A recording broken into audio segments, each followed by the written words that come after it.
হযরত উমর রাদিয়াল্লাহু তাআলা আনহু অধীর হয়ে উঠলেন। তিনি তৎক্ষণাৎ নবী করিম সাল্লাল্লাহু আলাইহি সাল্লামের নিকট গিয়ে বললেন, ইয়া রাসূলুল্লাহ, আপনি কি সত্য নবী নন? তিনি বললেন, নিঃসন্দেহে আমি সত্য নবী। হযরত উমর রাদিয়াল্লাহু তাআলা আনহু বললেন, আমরা কি মুসলমান নই? তিনি বললেন, নিঃসন্দেহে তোমরা মুসলমান। হযরত উমর রাদিয়াল্লাহু তাআলা আনহু আবার বললেন, তারা কি মুশরিক নয়? তিনি বললেন, তারা অবশ্যই মুশরিক। হযরত উমর রাদিয়াল্লাহু তাআলা আনহু বললেন, তাহলে আমরা দ্বীনের ব্যাপারে এত অপমান কেন সহ্য করব? তিনি বললেন, আমি আল্লাহর রাসূল, তাই তাঁর হুকুমের বরখেলাপ ও বিশ্বাসঘাতকতা করতে পারি না। তিনি আমাকে কখনো অপদস্থ করবেন না। আল আমিন টিভি বাংলা সাবস্ক্রাইব করে সাথে থাকুন, জীবনকে সুন্দর করুন। আসসালামু আলাইকুম ওয়া রাহমাতুল্লাহি ওয়া বারাকাতুহু। প্রিয় ভাইরা, ইসলামের ইতিহাসের আরেকটি নতুন পর্বে আপনাদের স্বাগতম। এখন শুনছেন হুদাইবিয়ার সন্ধি। গত পর্বে আপনারা শুনেছেন প্রিয় নবী সাল্লাল্লাহু আলাইহি ওয়াসাল্লামের নেতৃত্বে খায়বারের যুদ্ধ এবং তার পরবর্তী অংশ। আর আজ এখন শুনছেন হুদাইবিয়ার সন্ধি। ৬ষ্ঠ হিজরির শাবান মাসে রাসূলুল্লাহ সাল্লাল্লাহু আলাইহি ওয়াসাল্লাম হযরত আব্দুর রহমান ইবনে আওফ রাদিয়াল্লাহু তাআলা আনহুকে দুমাতুল জান্দাল এলাকায় ইসলাম প্রচারের জন্য প্রেরণ করেন। এখানকার অধিবাসীরা তখন পর্যন্ত ইসলাম গ্রহণ করেনি। তাদের এক সর্দার উসাইগ ইবনে আমর কালবি খ্রিস্ট ধর্মের অনুসারী ছিলেন। হযরত আব্দুর রহমান ইবনে আওফ রাদিয়াল্লাহু তাআলা আনহুর তাবলীগের ফলে উসাইগ ইসলাম গ্রহণ করলেন এবং সেখানকার অধিকাংশ অধিবাসী এই সর্দারের অনুসরণ করল। যারা ইসলাম গ্রহণ করল না তারা জিজিয়া কর দিতে রাজি হল। হযরত আব্দুর রহমান ইবনে আওফ রাদিয়াল্লাহু তাআলা আনহুর সাথে উসাইগের কন্যা তামাসুরের বিবাহ হল। তাঁরই গর্ভে আবু সালামা রহমতুল্লাহ আলাইহি নামক ফিকাহবিদ ও শ্রেষ্ঠ তাবিঈর জন্ম হয়। মুনাফিকদের একটি হিংস্র ঘটনা। উরায়না একটি উন্মুক্ত উপত্যকার নাম।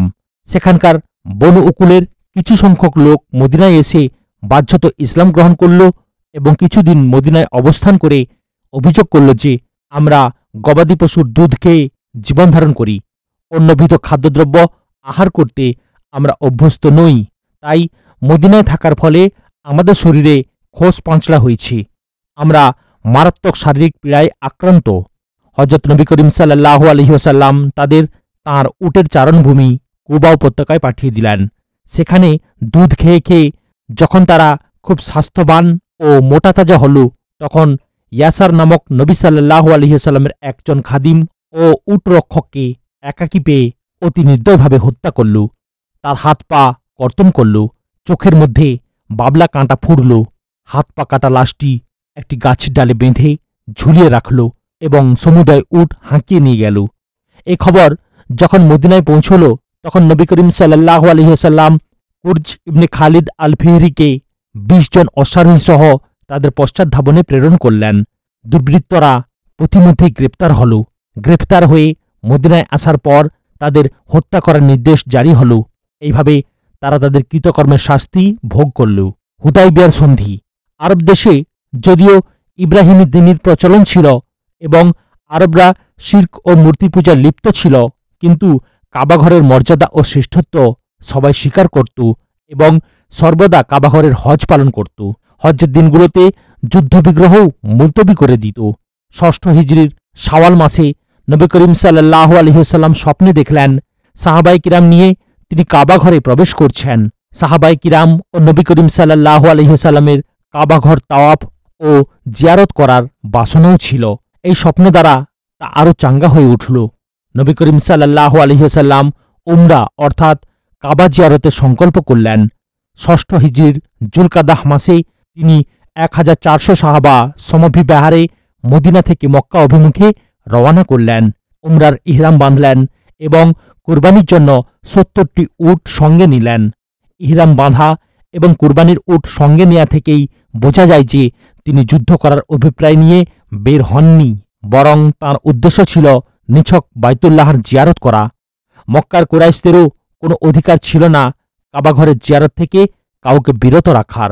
জুলহুলাইফা নামক স্থানে পৌঁছে নবী করিম সাল্লাল্লাহু আলাইহি ওয়াসাল্লাম বনু খুজার এক ব্যক্তিকে সতর্কতামূলক ব্যবস্থা হিসেবে গুপ্তচর রূপে প্রেরণ করলেন।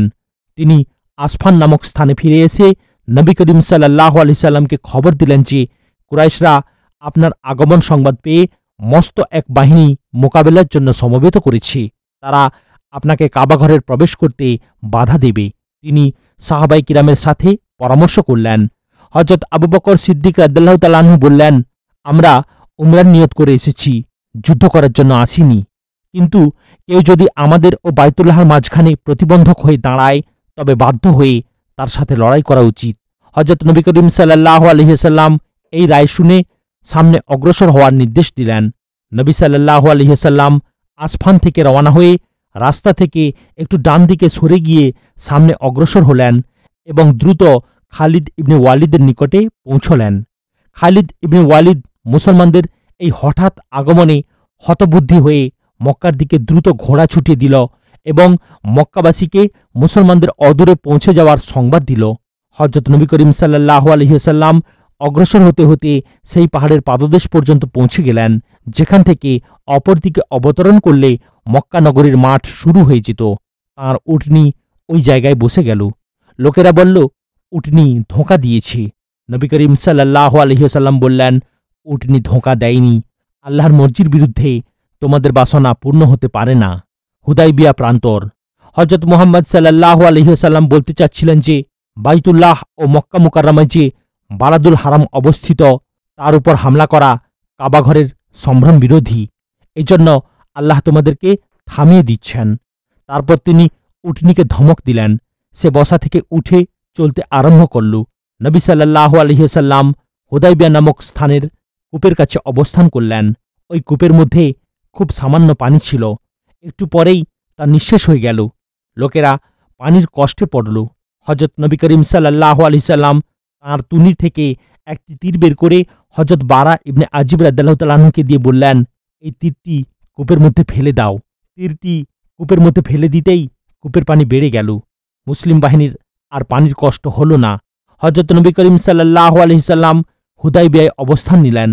তখন মক্কার কুরাইশদের পক্ষ থেকে বুদাইল ইবনে ওয়ারাকা খুজাই তাঁর কাছে কয়েকটি গোত্রের লোকজন সহ এসে উপস্থিত হল এবং তাঁর আগমনের কারণ জানতে চাইল।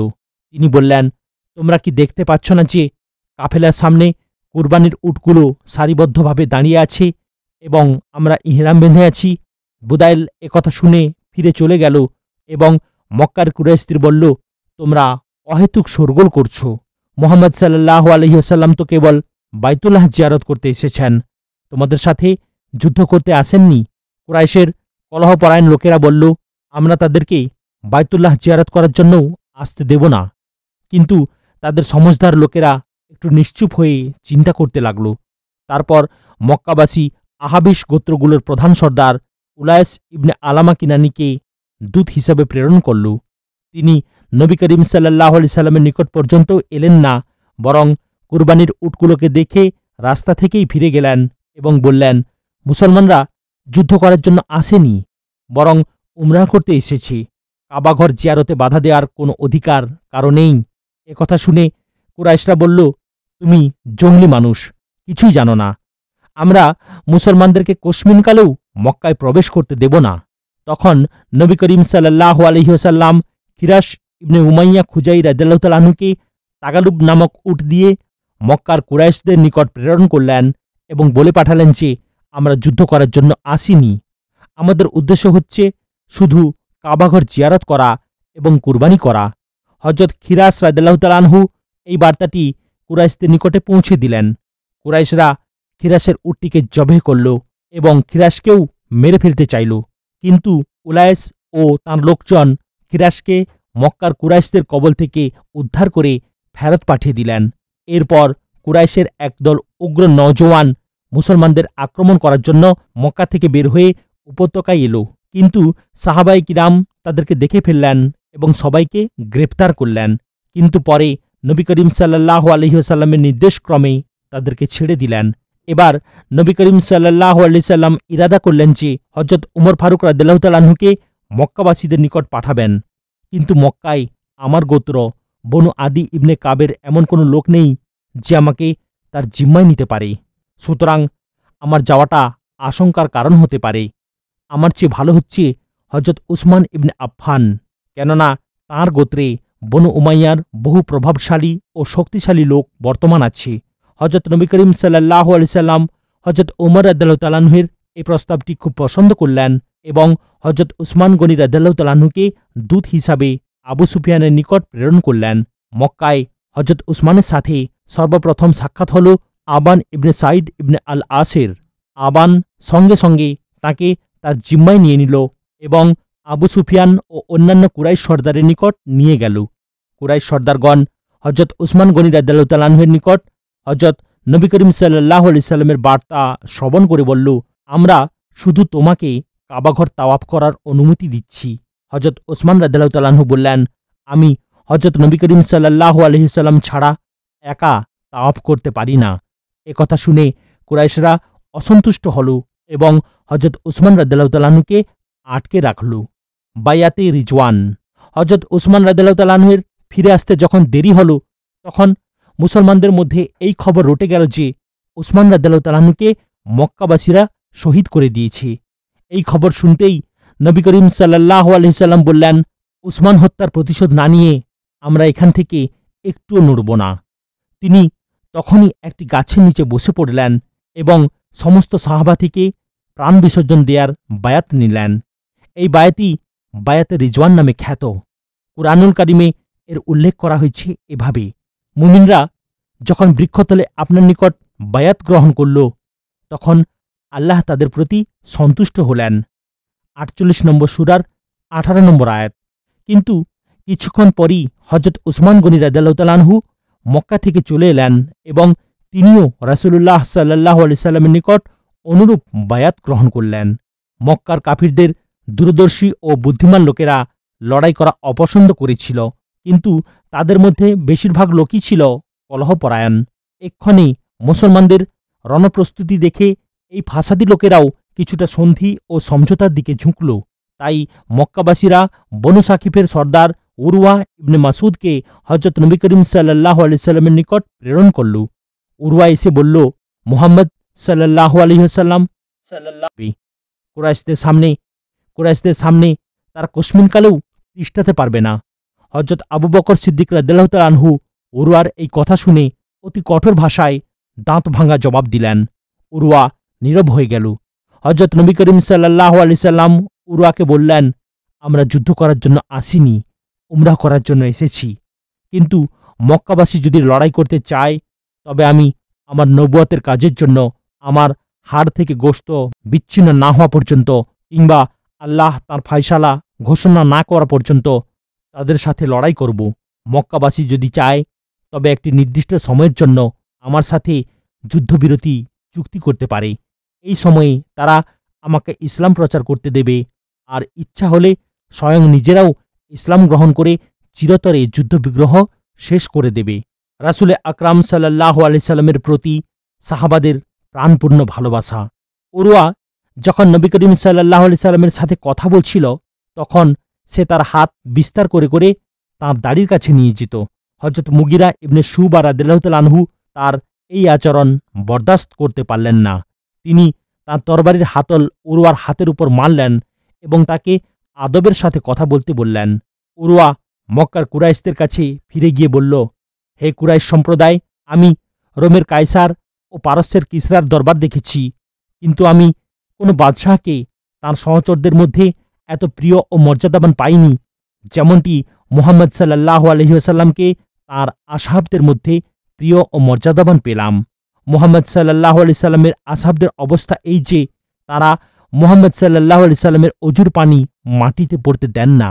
তিনি যখন কথা বলেন, তখন সবাই চুপ করে শোনেন এবং শ্রদ্ধাবশত তাঁর দিকে পূর্ণ দৃষ্টিতে তাকান না। এরা কোনো ক্রমেই মুহাম্মদ সাল্লাল্লাহু আলাইহি সাল্লামের সঙ্গ ত্যাগ করতে পারবে না।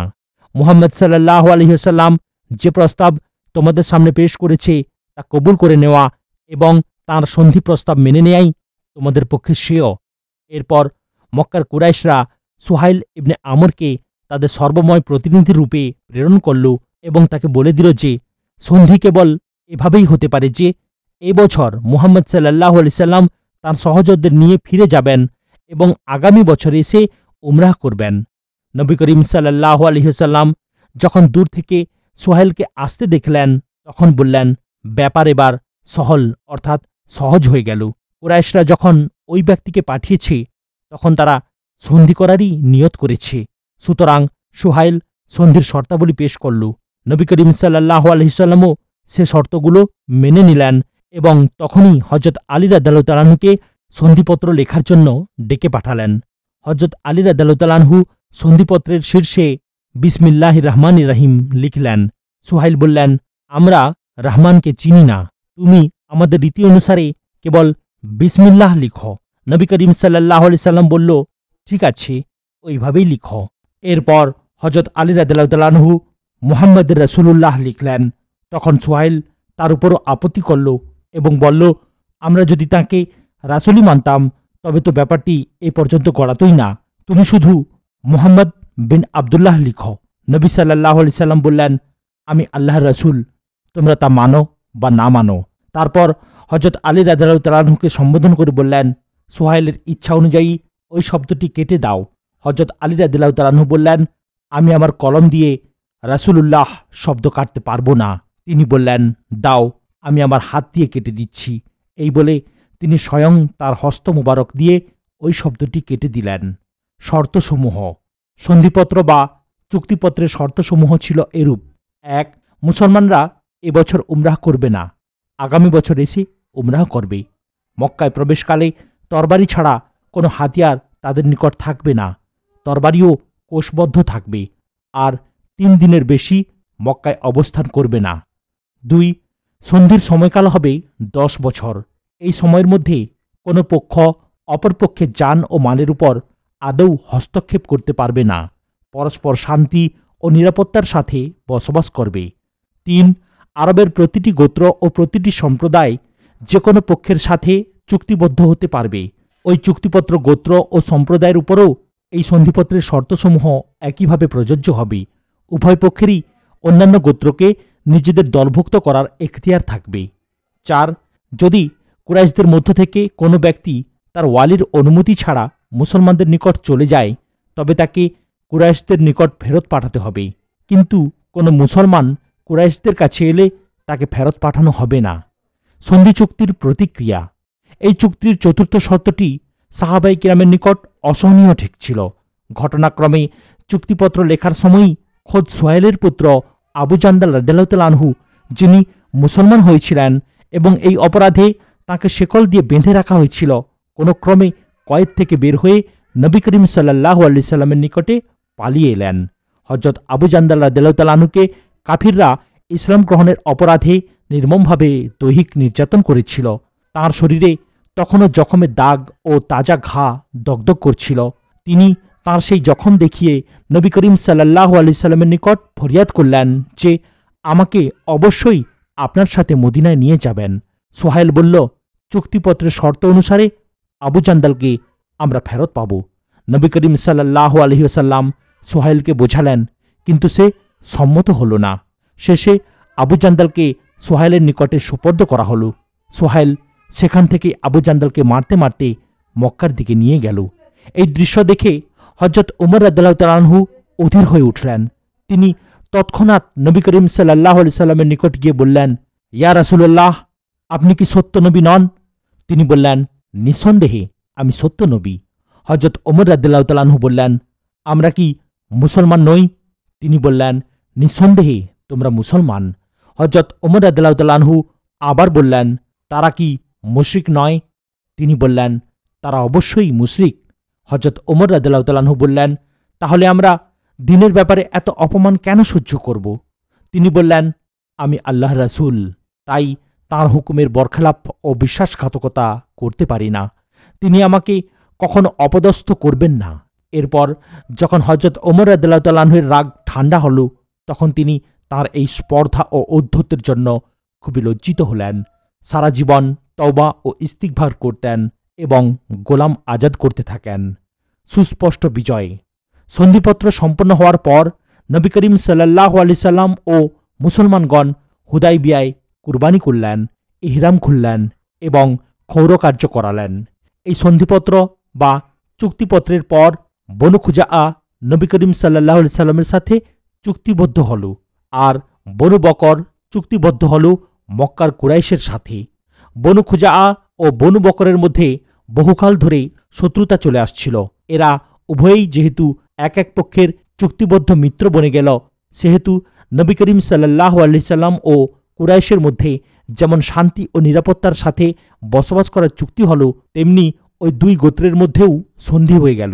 নবী করিম সাল্লাল্লাহু আলাইহি সাল্লাম যখন হুদাইবিয়া থেকে মদিনা প্রত্যাবর্তন করছিলেন, তখন পথিমধ্যে সূরা ফাতহ নাজিল হল এবং সাহাবায়ে কিরাম যে সন্ধিকে একরকম পরাজয় মনে করছিলেন, আল্লাহ তাআলা তাকে সুস্পষ্ট বিজয় বলে ঘোষণা করলেন। প্রকৃতপক্ষে এই সন্ধি ইসলামের জন্য সুস্পষ্ট বিজয়ী ছিল। সাহাবায়ে কিরামের এই সন্ধিকে পরাজয় ভাবার কারণ ছিল বাহ্যত এর কোনো কোনো শর্তের মধ্যে তাদের হার ও দুর্বলতা প্রকাশ পাচ্ছিল, কিন্তু অনতিকাল পরেই জানা গেল যে ওই দুর্বল শর্তগুলোই ছিল অপরিসীম কল্যাণকর শর্ত। ইসলামের জন্য সবচেয়ে বড় বিজয় ছিল যুদ্ধবিগ্রহের পথ বন্ধ হয়ে শান্তি, নিরাপত্তা ও স্থিরতা লাভ। ইসলাম যতখানি শান্তি ও নিরাপদ অবস্থায় তার গণ্ডি বিস্তার করতে পারত, লড়াই ও যুদ্ধবিগ্রহের অবস্থায় ততখানি বিস্তার হতে পারত না। ইসলামের আসল উদ্দেশ্যই হচ্ছে দুনিয়ায় মানুষ শান্তি ও নিরাপদ জীবনযাপন করবে। ইসলামকে লড়াইও করতে হয় এই শান্তি ও নিরাপত্তা কায়েম করার জন্যই।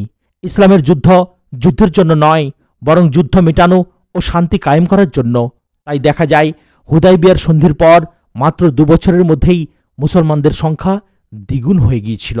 হুদাইবিয়া সন্ধির ফলাফল। সাহাবায়ে কিরামের নিকট চুক্তির চতুর্থ শর্তটি সবচেয়ে বেশি অসহনীয় মনে হয়েছিল। এখন সেই শর্তের ফলাফল দেখুন। কয়েকদিন পর আবু বাসির রাদিয়াল্লাহু তাআলা আনহু নামক এক ব্যক্তি, যিনি মক্কায় ইসলাম গ্রহণ করেছিলেন, মক্কার জীবনযাত্রায় অতিষ্ঠ হয়ে পলায়ন করলেন এবং মদিনায় এসে আশ্রয় গ্রহণ করলেন। কুরাইশরা 2 জন লোক নবী করিম সাল্লাল্লাহু আলাইহি সাল্লামের নিকট পাঠালো এবং চুক্তি মোতাবিক আবু বাসির রাদিয়াল্লাহু তাআলা আনহুকে ফেরত চাইল। তিনি আবু বাসির রাদিয়াল্লাহু তাআলা আনহুর ইচ্ছার উপর চুক্তির পাবন্দিকে প্রাধান্য দিলেন এবং ওই 2 ব্যক্তির সাথে আবু বাসিরকে ফেরত পাঠালেন। আবু বাসির রাদিয়াল্লাহু তাআলা আনহু মক্কায় ফিরে যাওয়াকে মৃত্যুর চেয়েও নিকৃষ্টতর মনে করছিলেন। তাই জুলহুলাইফা পৌঁছে তিনি একটি মুক্তিপথ খুঁজলেন। তিনি তার রক্ষীদের মধ্য থেকে একজনকে বললেন, তোমার তলোয়ারটি খুব উন্নত মানের মনে হচ্ছে। অপর রক্ষী একথা শুনে তার সঙ্গীর তলোয়ারটি অনাবৃত করে হাতে নিল এবং প্রশংসা করতে লাগল। আবু বাসির রাদিয়াল্লাহু তাআলা আনহু বললেন, আমাকে একটু দেখাও তো। সে সরল মনে তলোয়ারটি আবু বাসিরের হাতে দিয়ে দিল। আবু বাসির রাদিয়াল্লাহু তাআলা আনহু তলোয়ারটি হাতে নিয়েই এমন সুনিপুণভাবে আঘাত হানলেন যে এক আঘাতেই তাদের একজনের মস্তক ছিন্ন হয়ে গেল আর অপরজন দ্রুত উঠে পলায়ন করল। আবু বাসির রাদিয়াল্লাহু তাআলা আনহু তলোয়ার নিয়ে তার পিছে পিছে ছুটলেন। সে সেখান থেকে সোজা মদিনার দিকে পালালো এবং আবু বাসিরের আগেই মদিনায় প্রবেশ করে বোধশূন্য অবস্থায় মসজিদে নববীতে উপস্থিত হল। তারপর নবী করিম সাল্লাল্লাহু আলাইহি সাল্লামকে তার সঙ্গীর নিহত হওয়ার ঘটনা বিবৃত করল। সে যখন ঘটনা বর্ণনা করছিল, তখন আবু বাসিরও তলোয়ার হাতে সেখানে উপস্থিত হলেন।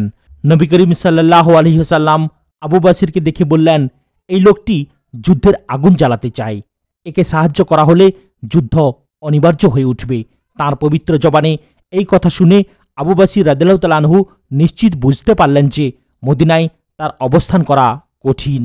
তিনি নবী করিম সাল্লাল্লাহু আলাইহি সাল্লামকে বললেন যে, আপনি তো আপনার চুক্তি পালন করেছেন এবং আমাকে সেই মুশরিকদের হাতে সোপর্দ করেছিলেন, কিন্তু আল্লাহ আমাকে আবার মুক্ত করেছেন। আপনি আপনার চুক্তি পালনার্থে আমাকে আবার মুশরিকদের হাতে অর্পণ করবেন, তাই আমি চললাম। এই কথা বলে তিনি সেখান থেকে প্রস্থান করলেন। কুরাইশ লোকটি মক্কায় চলে গেল এবং সকল বৃত্তান্ত মক্কার কুরাইশদের শোনালো। আবু বাসির রাদিয়াল্লাহু তাআলা আনহু মদিনা থেকে প্রস্থান করে সমুদ্র উপকূলের অদূরবর্তী ইশ নামক স্থানে বসতি স্থাপন করলেন। আবু জান্দাল রাদিয়াল্লাহু তাআলা আনহু ইবনে সুহাইলের বৃত্তান্ত পূর্বেই উল্লিখিত হয়েছে। তিনি আবু বাসিরের কাহিনী শুনে মক্কা থেকে পালিয়ে সোজা আবু বাসিরের নিকট ইসে চলে গেলেন। তারপর একের পর এক যে ব্যক্তি মক্কায় মুসলমান হতেন, তিনি মক্কা থেকে পালিয়ে আবু বাসিরের দলে শরিক হতেন। ক্রমে ক্রমে তাদের একটি প্রকাণ্ড দল ইসে গড়ে উঠল। তখন এই দলটি মক্কার কুরাইশদের সিরিয়াগামী বাণিজ্যিক কাফেলার উপর হামলা করতে শুরু করল। মক্কার কুরাইশদের জন্য এই দলটি এতই বিপজ্জনক হয়ে দাঁড়ালো যে তাদের নাকে দম আটকে যাওয়ার উপক্রম হলো। তারা ত্যক্ত ও বিরক্ত হয়ে শেষে বিনয় সহকারে নবী করিম সাল্লাল্লাহু আলাইহি সাল্লামের কাছে এই মর্মে বার্তা পাঠালো যে আমরা চুক্তির চতুর্থ দফাটি বাতিল ঘোষণা করলাম। এখন থেকে যে ব্যক্তি ইসলাম গ্রহণ করে মক্কা থেকে মদিনায় যাবে আমরা তাকে কখনো ফেরত নেব না, এবং অনুগ্রহ করে আপনি ইসের মুসলমানদের অর্থাৎ আবু বাসিরের দলকেও আপনার নিকট মদিনায় ডেকে নিন। নবী করিম সাল্লাল্লাহু আলাইহি ওয়াসাল্লাম মক্কার কুরাইশদের এই দরখাস্ত মঞ্জুর করলেন এবং আবু বাসিরকে বলে পাঠালেন যে তুমি তোমার জামায়াত সহ মদিনায় চলে এসো। নবী করিম সাল্লাল্লাহু আলাইহি ওয়াসাল্লামের এই বার্তা যখন ইসে গিয়ে পৌঁছল তখন আবু বাসির রাদিয়াল্লাহু তাআলা আনহু রোগশয্যায় শায়িত ছিলেন। তিনি আবু জান্দাল রাদিয়াল্লাহু তাআলা আনহুকে ডেকে বললেন যে তোমরা এই নির্দেশ পালন করো। এরপর আবু বাসির ইন্তিকাল করেন এবং আবু জান্দাল রাদিয়াল্লাহু তাআলা আনহু তাঁর সঙ্গীদের নিয়ে মদিনায় চলে এলেন। আবু বাসির রাদিয়াল্লাহু তাআলা আনহুর উল্লিখিত ঘটনা হুদায়বিয়ার চুক্তি প্রসঙ্গে এখানে ধারাবাহিক বর্ণিত হল। অন্যথায় এর সম্পর্ক হচ্ছে ৬ষ্ঠ হিজরির ঘটনারাজির সাথে। প্রিয় ভাইরা, আজ এখানেই সমাপ্ত করলাম। ভিডিওর পরবর্তী অংশ অর্থাৎ আবিসিনিয়ায় মুহাজিরদের প্রত্যাবর্তন শোনার জন্য চ্যানেলটিকে সাবস্ক্রাইব করুন, লাইক, কমেন্ট এবং শেয়ার করতেও ভুলবেন না। আসসালামু আলাইকুম ওয়া রাহমাতুল্লাহি ওয়া বারাকাতুহু।